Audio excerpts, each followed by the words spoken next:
And so the next in Dan Solov's categorization of privacy is information dissemination. Again, it has multiple ideas underneath it.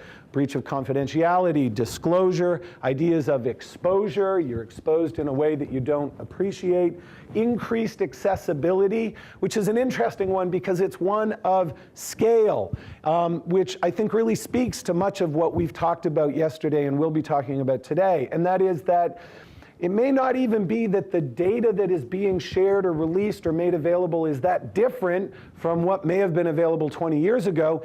It's the accessibility to it or the amount of it that is different. Think of mortgage records, which were at the town hall for years and years, the county clerk's office, and you could go find your neighbor's mortgage record and see how much they actually owed on their house and how much they paid for it. But you'd have to go into a dusty old stack of shelves and find that document, whereas today it's right there. There are also concepts of fraud and criminality as well that creep into privacy, blackmail, misappropriation, and distortion. So this is one of the most important pieces, and I want to talk about this a little bit. This is called the fragile truth. It is by an artist named Damien Hirst, a very famous modern artist in the UK. Damien Hirst is famous for putting a great white shark into formaldehyde. Now, Damien is known for working on issues of our fear of death and the fragility of life, and certainly this piece may be about that, but I think it actually says something about privacy. The fragile truth was a piece of art that was put in the lobby of a restaurant called Pharmacy that Damien Hirst started in London some years ago. The restaurant closed, and this sold at Sotheby's for a couple £1 million a few years back. And it is what it is. The fragile truth is exactly what it looks like. It's a big medicine cabinet. It's a big medicine cabinet with actual prescription bottles in it and glass doors on the medicine cabinet. Now, maybe Damien Hirst was thinking, and whoever knows what a guy who puts a great white shark in formaldehyde is thinking, but maybe Damien Hirst was thinking in this piece that the fragile truth spoke to the fragility of life and how we need to use all of these pharmaceuticals to maintain life. That's nowhere near as interesting for my purposes, so I will reject that theory of this piece. And I think what this is about is the fragile truth that we all have. And that is that there is information about us. There are pieces of our identity, facts about us that we don't want to share, that perhaps we only want to share with some people, that we want to manage them somehow, that all of us have a fragile truth within us. And in this piece, perhaps what Damien Hirst was saying is that increasingly our own fragile truths are held behind glass walls. They are visible, accessible.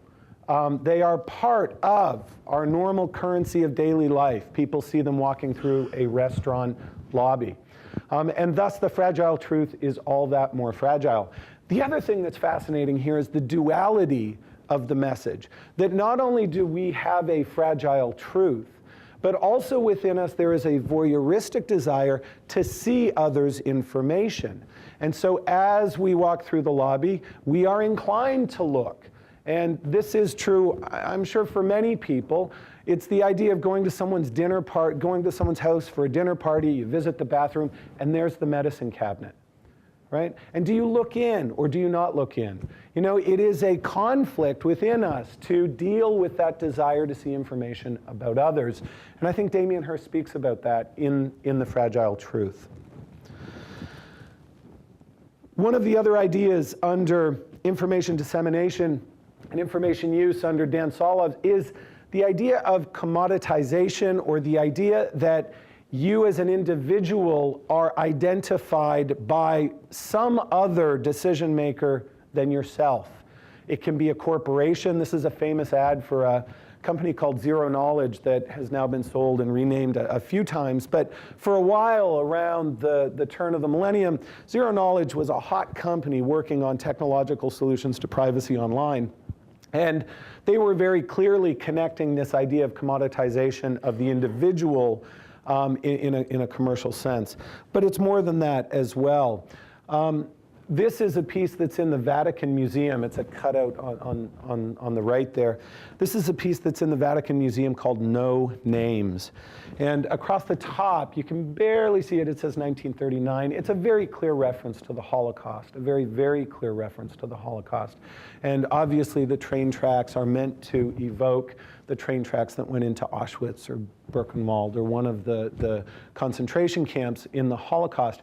What's interesting from my perspective is the layer of numbers over top of this, that among all of the atrocities of the Holocaust, perhaps one of the atrocities that was notable from where we stand today is the identification of individuals through numbers, through tattoos. And through that identification, something dehumanizing occurs. That when someone places upon you an identifier that is not your own, that is not one of self-determination or autonomy, that something is broken. And so I think this piece, No Names, in the Vatican Museum in Rome, speaks to that idea of privacy. The last is invasion. So we've gone through 4 categories of privacy, and we're probably up to almost 20 subcategories at this point. All of them distinct ideas of privacy. And when you say the word privacy, someone will probably name one of those things. And in any conversation, in any context, you might be talking about one or more. And it makes it very, very confusing. The last is perhaps one of the places where we talk about privacy the most, and that is invasion and intrusion. The other is decisional interference, and that's a little bit related to behavioral advertising and discriminatory advertising and offers today. So invasion, one of the ways to describe that, or intrusion, is that privacy is not just an issue of our data being used in the marketplace, but it is also our personal sphere and our mind space. Some people are talking about this in the context of the attention economy. It's our attention. It's a number of things. This is an art installation that occurred in downtown Vienna, Austria, called Delete. And a couple of artists went to the downtown Chamber of Commerce, and really in a shocking way, they said, look, you're going to give us a bunch of money, and we're going to cover every commercial message in the downtown shopping core with yellow tarp. And amazingly, the Chamber of Commerce said, that's a great idea. And the rationale behind it all was that if it's an art installation, people will actually come down to see the art installation, and in the process, they'll shop and buy more. And you know what? They were right. So what Delete was is exactly what it is. They covered every commercial message with yellow tarp. And it gives you an immediate visual reference as to the number of commercial messages that we see just walking down the street. Now, take this to spam, take this to telemarketing, take this to online advertising, take this to pop-up advertising. The idea of intrusion, the idea of inundation of advertising is frequently described as a privacy concern, and it certainly is. So, we've gone through now the Dan Solove taxonomy of privacy, and I hope I've showed to you a few examples of subcategories within that taxonomy. Depending on what you look at, Dan has identified up to 27 different unique concepts of privacy. So when we all say privacy, we might be saying one of 27 different unique concepts, and that makes it very challenging for us to be speaking the same language. Well, it gets worse. Alan Weston, one of the noted academics in our space, in 1967, he wrote one of the seminal books in this space of information privacy, Privacy and Freedom.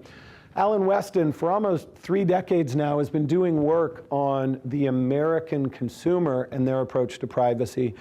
And the percentages change a little year to year, but what Alan Weston has found is that each and every one of us is different in our personal approach to privacy. In other words, there are privacy unconcerns. I frequently think of them as like all the high schoolers on Facebook now. They don't care about their personal privacy. They release data without much concern. That's, again, the numbers shift a little bit, but about 15% on one end of the spectrum. The other end of the spectrum are privacy fundamentalists. Those are the folks who don't carry credit cards. They opt out of everything. They do everything they can to maintain their privacy. Again, that's about 15%. It shifts year to year, but that's about 15%. On the other end of the spectrum,